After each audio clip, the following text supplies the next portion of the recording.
In a park, the different planting styles of various plants create beautiful landscapes. A plant landscape designer needs to flexibly apply various planting forms based on landscape analysis to design reasonable and aesthetically pleasing plant landscapes. Today, we will start with solitary planting to learn about different plant planting design forms. Teacher, what is solitary planting? Solitary planting is a type of isolated planting of trees or shrubs. It is a widely used naturalistic planting form in both Chinese and Western gardens. It highlights the individual beauty of a plant. In design, solitary trees are often placed at the center of a lawn or at the natural focal point of a composition. They can serve as the main feature and are highly symbolic and directional.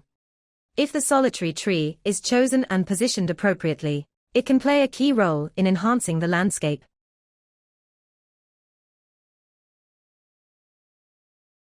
What kind of trees can be used as solitary trees?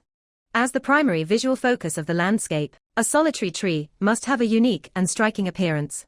Therefore, when selecting tree species, you can consider the following aspects. We can choose trees with tall and spreading forms, plants with graceful shapes, plants with abundant blossoms, and plants with colorful foliage or plentiful fruit. This table lists some typical plant species for solitary planting. Regular observation and accumulation of knowledge will help you choose plants with ease during design. Now that we understand the role of solitary trees and have chosen the appropriate tree, the next step is to consider where to place the solitary tree. When planning for a solitary tree, its location should be prominent. The planting site for a solitary tree should be relatively open, ensuring not only sufficient space for the tree's roots, but also adequate viewing distance and points. Generally, a suitable viewing distance is at least 4 times the height of the tree.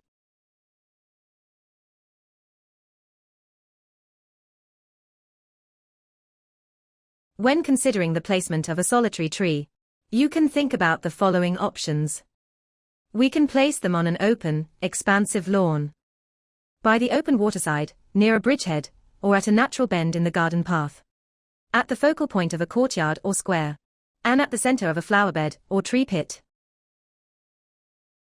Yuan and Lin, did you understand? Yes, we understand that solitary trees should be selected and placed according to their intended function and the location.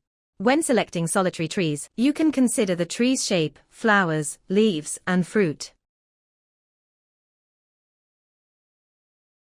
In addition to ensuring that the tree has an attractive form, you should also pay attention to the plant's ecological habits.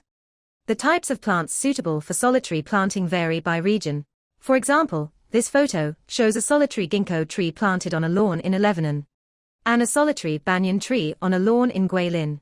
Swapping these 2 tree species wouldn't work, so it's essential to adhere to the principle of choosing the right tree for the right place. Now, using the landscape plan I provided, practice designing solitary trees.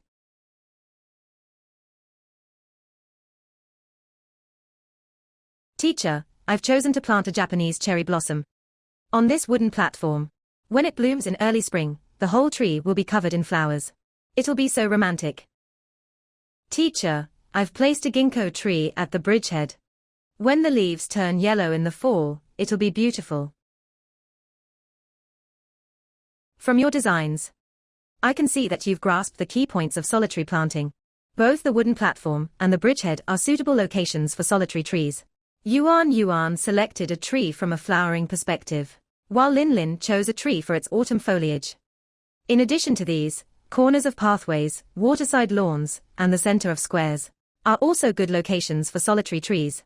Remember to observe and gather knowledge regularly, so you can flexibly apply what you've learned in your designs. That concludes today's lesson. Thank you for listening.